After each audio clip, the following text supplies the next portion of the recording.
Buenas tardes a todos, bienvenidos a Findes.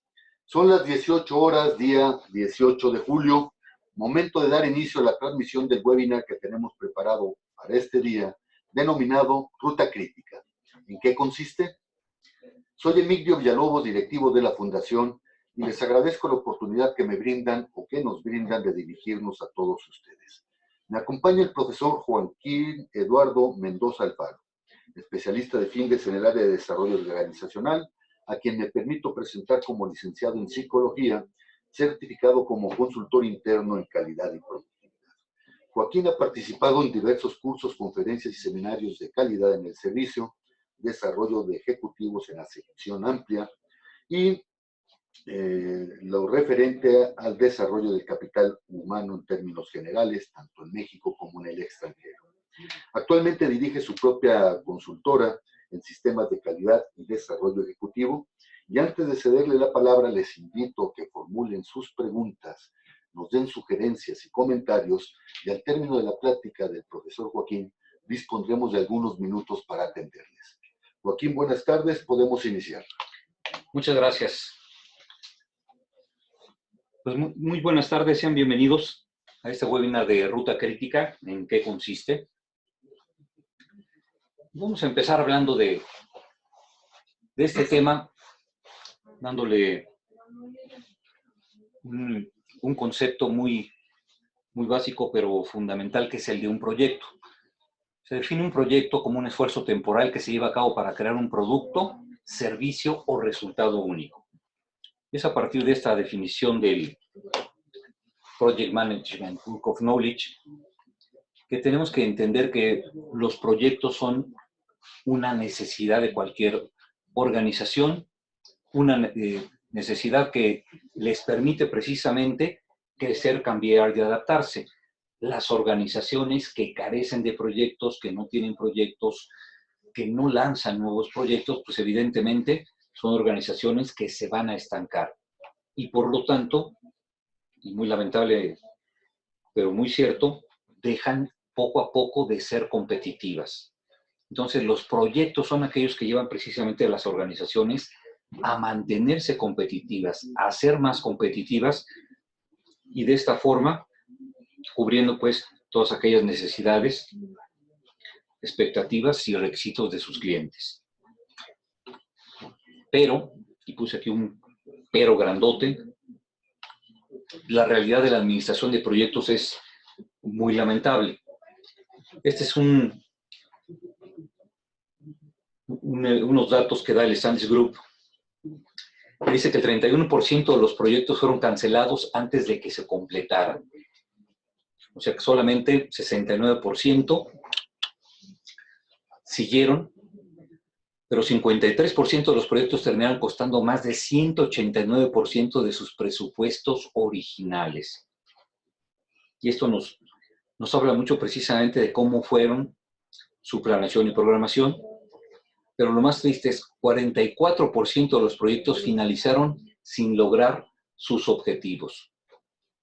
Entonces, esta realidad de la administración de los proyectos nos habla perfectamente de que llevar a cabo un proyecto sin duda no es algo sencillo, pero también que se requieren una serie de habilidades y técnicas muy importantes para que en un momento dado podamos definitivamente llevarlos a cabo como se debe.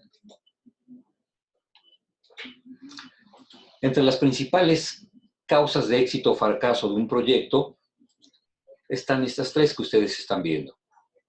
Primeramente, la planeación del proyecto, el no tener una idea clara de cómo se debe de llevar a cabo esa planeación.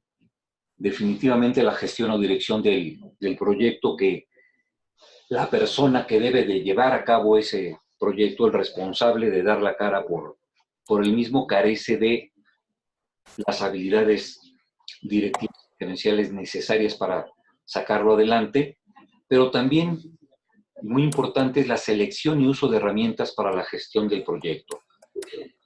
Eso implica que no se tiene la técnica para poder realmente sacar ese proyecto adelante.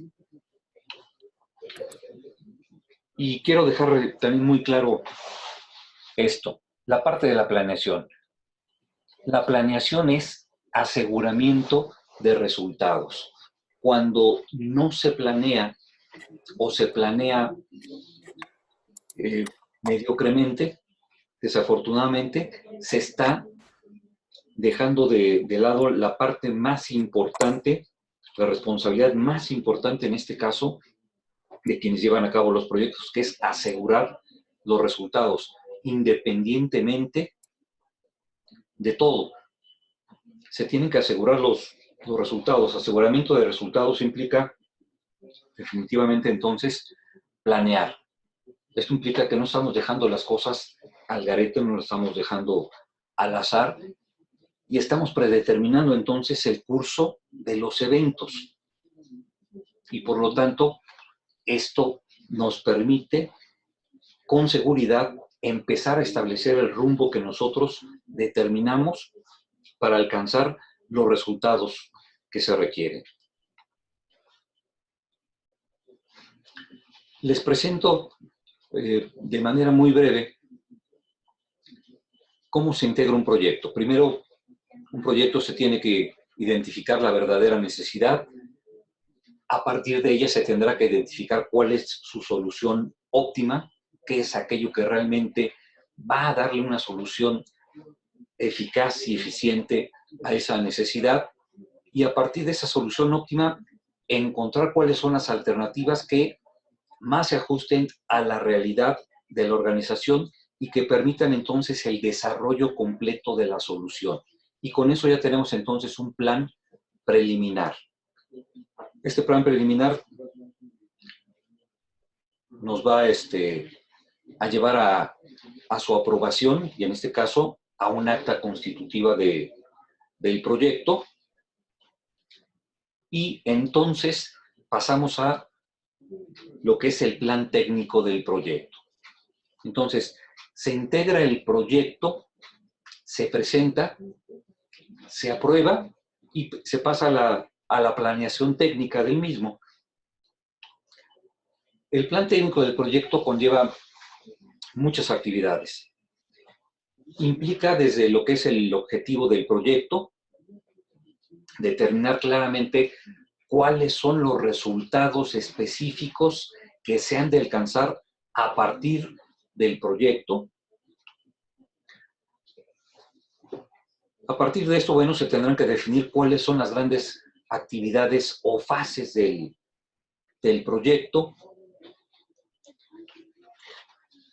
Y aquí viene precisamente algo fundamental, que es establecer la lista de tareas, desglosar todas esas grandes actividades en tareas. Estas tareas, a su vez, tendrán que ser traducidas, cada una de ellas, en especificaciones del proyecto, donde se van a establecer, muy importante, los requisitos específicos que deben de cubrir la realización de esas tareas. Esto es importante porque sirve en dos sentidos. Primero, para la parte de la planeación, porque es a partir de esto que las actividades entonces tendrán que ser, por un lado, determinadas en cuanto a sus tiempos, pero posteriormente van a tener un impacto muy fuerte porque es a partir de las especificaciones del proyecto que se va a determinar si están bien hechas o mal hechas cada una de las actividades y por lo tanto son uno de los controles más importantes para los líderes del proyecto. Entonces, como les decía, esto determina las estimaciones de tiempo. Igualmente se tiene que definir una matriz de responsabilidades. En las estimaciones de tiempo se tienen que determinar cuáles son los tiempos verdaderamente que se ajusten a las necesidades del proyecto, considerando los tiempos más optimistas, los tiempos más demorados, y con base en ello determinar realmente un tiempo estimado. La matriz de responsabilidades implica quiénes son las personas que serán las responsables o los equipos responsables de cada una de las actividades. Toda tarea, toda actividad debe llevar evidentemente un responsable. Con estas dos se podrá hacer una tabla de programación del proyecto y aquí es donde empezamos ya a acercarnos a lo que es la parte de la ruta crítica. Tendremos entonces un diagrama de Gantt que nos permitirá ver en el tiempo cómo son programadas las actividades en términos del calendario cronograma. Y empezamos aquí ya con lo que es una red lógica, que es aquella que nos va a ayudar a determinar cuáles son las secuencias y la interrelación de las actividades, hasta llegar entonces a una ruta crítica. Entonces que llegamos a una ruta crítica y a partir de esta tendremos que llegar a la estimación de lo que son la administración de riesgos. Y bueno, en este caso, una MEF que nos va a ayudar precisamente en ese sentido. Si hacemos todo eso, tendremos el plan técnico del proyecto. Tenemos ese plan técnico del proyecto que nos permitirá realmente tener las bases para hacer una buena planeación del mismo. Evidentemente no es todo en planeación, el plan técnico del proyecto, se tiene que derivar la planeación de recursos. Si no se hace bien, evidentemente, el plan técnico del proyecto, pues la planeación de recursos será definitivamente mala. Si no tenemos ambos, plan técnico del proyecto y planeación de recursos, la planeación financiera será terrible, nos impedirá en su momento hacer un buen business case final, un análisis costo-beneficio del mismo. Si determinamos que es viable, pues pasaremos a la fase de ejecución y control.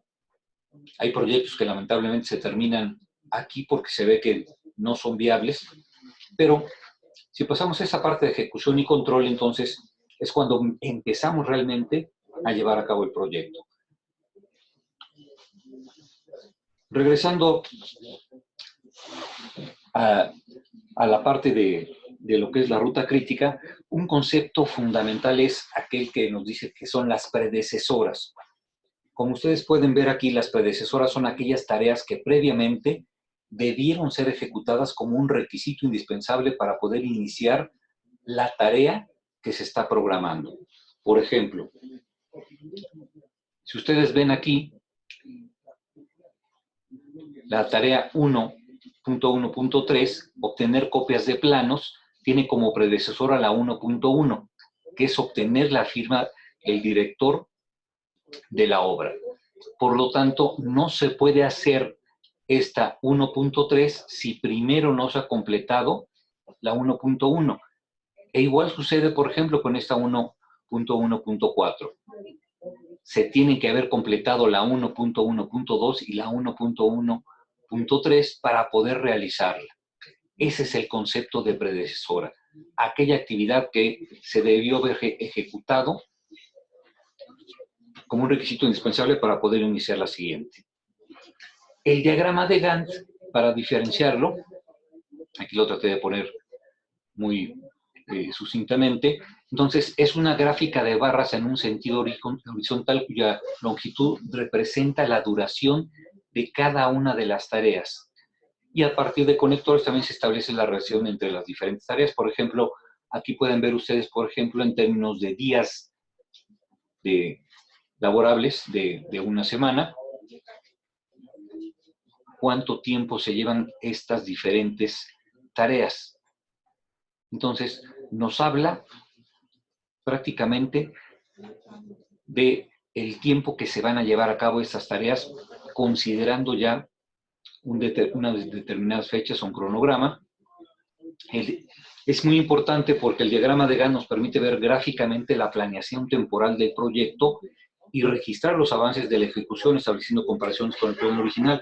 Nuevamente, este diagrama de Gantt nos sirve tanto para planear como para controlar. Y este es el caso entonces en donde en el mismo gráfico, dos diagramas de Gantt, uno que contiene la información del plan original, que es nuestra línea base, en donde fue lo que planeamos originalmente, y tenemos otro que contiene la información del avance real, y que por lo tanto es el que se actualiza periódicamente. Y ahí vamos viendo exactamente cómo vamos. Evidentemente, para diferenciar ambos, visualmente se utilizan colores diferentes. Por ejemplo, aquí tenemos un diagrama de Gantt de un día de campo. Donde tenemos, por ejemplo, aquí 8 actividades. Cada una implica una duración. Y nos da un tiempo de 3 horas con 45 minutos. Si empezáramos esto a las 7 de la mañana e hiciera todo una sola persona, implicaría que la actividad 8, que es conducir hasta el bosque, se llegaría a su destino hasta las 10:45. Ahora, con base en este ejemplo es el que vamos a trabajar nuestra ruta crítica. Tenemos herramientas de planeación, programación y control. Ya vimos ahorita el gráfico de Gantt, pero tenemos lo que son los modelos de redes. Tenemos dos modelos de redes. Tenemos aquellos que se conocen como redes deterministas, que es el CPM, que es el método de la ruta crítica, Critical Path Method, y el de redes probabilísticas, que también se conoce como PER, que es la técnica de evaluación y revisión de programas. En este sentido, podemos establecer una llamada red lógica. Se les conoce como diagramas lógicos, que es la representación gráfica del flujo de las actividades y la interacción que guardan las diversas tareas de un proyecto, cómo se relacionan entre sí, cómo tienen que ver unas con otras. En una red lógica, entonces, se utilizan símbolos que representan tanto las tareas como conectores, que usualmente son flechas que representan las relaciones en secuencia. Generalmente estas flechas van hacia la derecha. Y podemos ver algo muy importante. En la mayoría de los proyectos, varias personas trabajan en distintas actividades al mismo tiempo, pero muchas otras actividades dependen las unas de las otras, de manera que resulta prácticamente imposible administrar un proyecto simplemente a partir de una lista de actividades. Es por esto que se necesita un diagrama como el de la red lógica, que nos da esta gran ventaja. Entonces, la red lógica la empezamos definiendo las relaciones que existen entre aquellas diferentes actividades.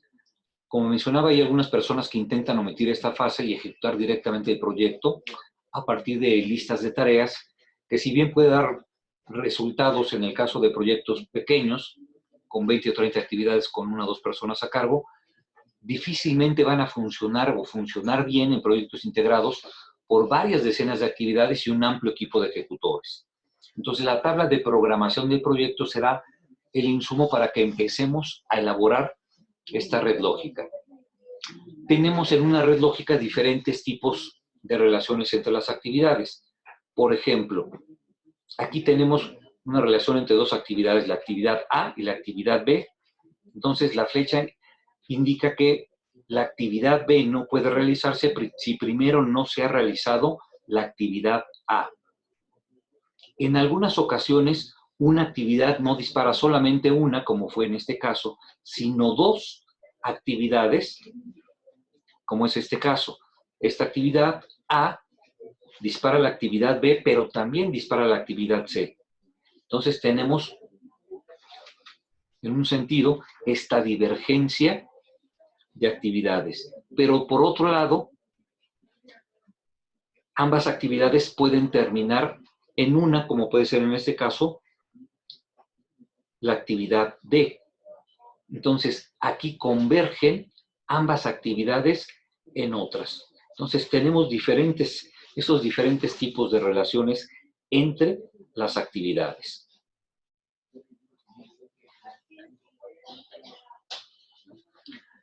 Un ejemplo de la red lógica, por ejemplo, el día de campo que acabábamos de comentar. Entonces, aquí ya tenemos las predecesoras. Y estas predecesoras, si nosotros establecemos una red lógica, nos quedaría de esta manera. Aquí podemos ver, por ejemplo, que la actividad 2, la actividad 3 y la actividad 4 se pueden hacer concurrentemente.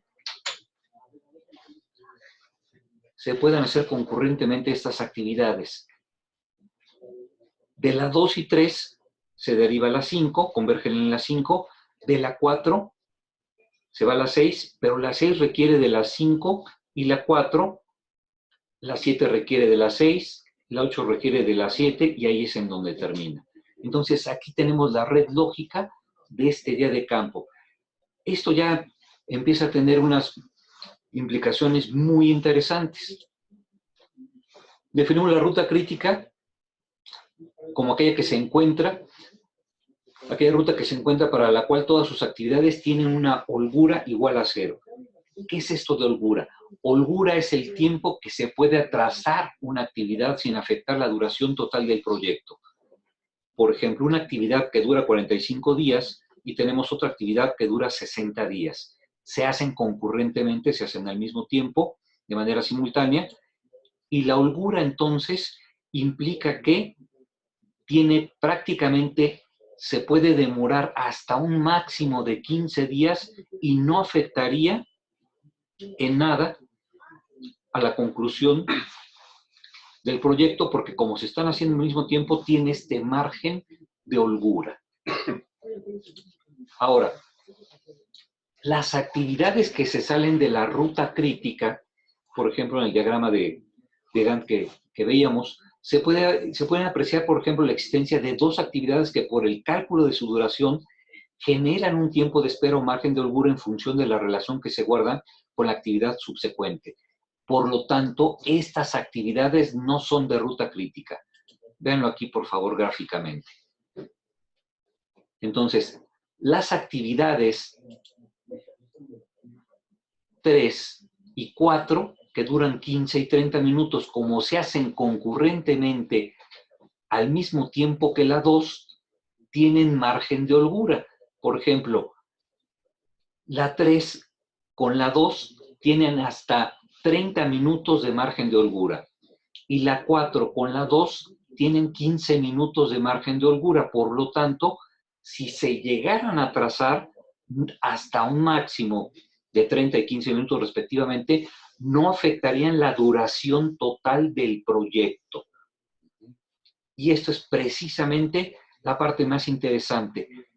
Todas las veces que se pueda, vamos a tratar de hacer actividades concurrentes porque esos tiempos, los 30 y los 15 minutos, son aquellos que precisamente ya le restamos automáticamente a la duración total del proyecto. Entonces, nuestro proyecto ya dura 3 horas, ya no dura las 3:45 que se estaban considerando inicialmente.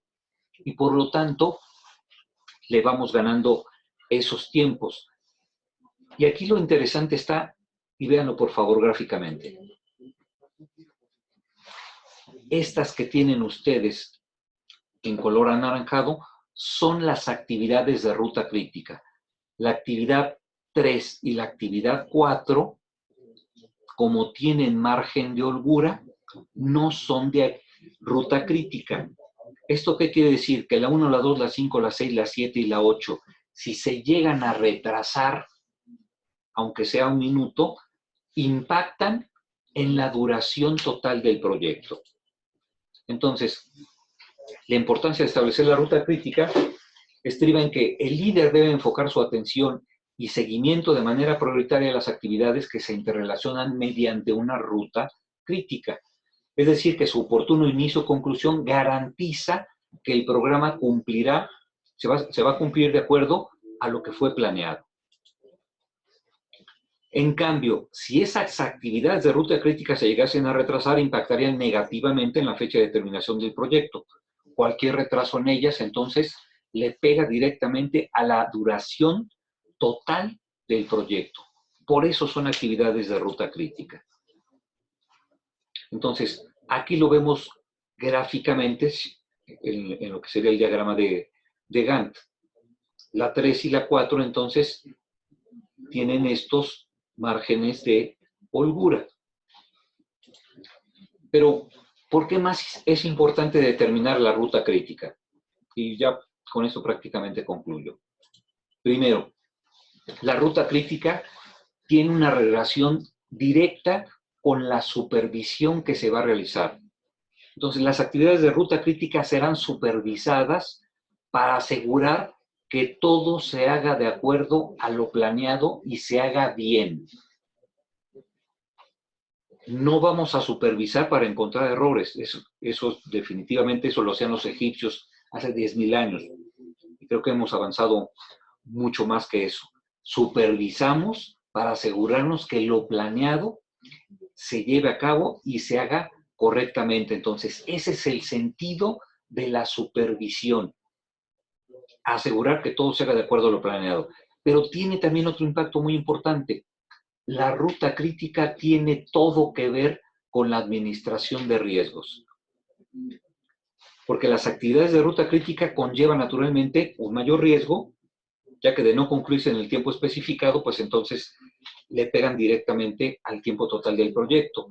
Por lo cual se debe de determinar planes que nos permitan asegurar su finalización de acuerdo a lo planeado. Si no aseguramos que todo vaya bien entonces en las actividades de ruta crítica, entonces pues, empezamos a correr riesgos terribles que le van a pegar definitivamente a esa parte tan importante del tiempo y a otras también que tienen que ver con el alcance mismo del proyecto. Bueno, pues eso sería todo lo referente a la importancia, a lo que es la ruta crítica, a su importancia, y les agradezco mucho su participación y su atención para este webinario. Joaquín, muchas gracias. Vamos a proceder a atender las preguntas que los participantes nos han hecho llegar, particularmente por vía correo electrónico. Les recuerdo que también tenemos disponible el chat a efecto de que pudieran integrar sus preguntas. Julieta Romero, buenas tardes. Julieta nos pregunta, veo claramente la aplicación de la ruta crítica en proyectos de carácter industrial, pero ¿cómo se aplicaría en empresas de servicios donde el trato es persona a persona? Los proyectos de servicios igualmente que los industriales tienen que llevar esta metodología para poder realmente aterrizarlos bien. Todos los proyectos de servicios en un momento dado, entonces, se llevan a cabo de la misma manera. Aunque el trato sea de persona a persona, todos los proyectos implican procesos. Entonces, en ese sentido, la metodología sería absolutamente aplicable. Ok, gracias. Laura Mendívil, buenas tardes. Profesor Mendoza, para aplicar la metodología de la ruta crítica, requeriría previamente hacer toda una revisión de procesos, estimar tiempos, por lo cual esta metodología puede ser costosa particularmente para micros y pequeñas empresas. ¿Serían aplicables o recomendaría qué tipo de modelos para estas organizaciones? Yo creo que esta metodología, en términos de costo, es realmente mínimo. Y lo diría de esta manera. El tiempo no es un costo, es una inversión. ¿Hay que dedicarles tiempo? Sí. Definitivamente implica mucha talacha, sí, pero es necesario, porque eso es lo que verdaderamente asegura que el proyecto que se lleve a cabo dé los resultados que se están demandando. Joaquín, gracias. Armando López, buenas tardes, Armando. Este es un modelo más bien teórico, a efecto de tenerlo como referencia y definir objetivos, o si realmente encuentra una aplicación plena, cuál es el diseño de la ruta crítica. No, definitivamente su aplicación es plena y total, porque a partir de la ruta crítica, pues identificamos actividades se analizan y se sacan, en este caso, cálculos específicos determinados con tiempos reales para que nos apeguemos a los tiempos programados para llevar a cabo el proyecto. Insisto en la parte de los tiempos porque al retrasarse un proyecto tendrá repercusiones muy importantes, por ejemplo, en costo o en recursos. Y eso definitivamente pues, va a tener repercusiones notables en la inversión que se lleve a cabo. Profesor Joaquín, ¿usted sabe qué es la cadena crítica y qué relación tiene con la ruta crítica? Nos pregunta Joaquín. La cadena crítica implica una dependencia de recursos. Entonces, es otra forma, es otra manera a partir de la cual entonces se puede usar la ruta crítica, porque se van a determinar cuáles son los recursos que se emplean y cómo están interrelacionados. De repente, especialmente en organizaciones pequeñas donde los recursos no son muy numerosos, entonces se tienen que cuidar. Entonces, cada recurso depende del manejador en el momento donde la ruta crítica entonces se presente. José Luis Flores, buenas tardes, José Luis. ¿Se podría decir que la ruta crítica es un balance scorecard de un proyecto? Más que un balance scorecard del proyecto, es un método muy específico que nos lleva precisamente a asegurar la parte de los tiempos, tanto en la parte de la planeación como en su control. El balance scorecard es definitivamente un cuadro de mando integral en donde estamos viendo otro tipo de situaciones. Joaquín, gracias. Laura Sepúlveda, buenas tardes. Laura nos pregunta entre la relación que existe en el modelo PERT y el CPM. El modelo PERT y el modelo CPM ambos son modelos de redes. PERT implica redes probabilísticas, se manejan en función de las probabilidades. El CPM, que es el de la ruta crítica original, implica redes deterministas. ¿Qué quiere decir esto? Que se maneja con tiempos reales. Sin embargo, ambos tienen similaridades. Primero, ambos se basan en identificar actividades.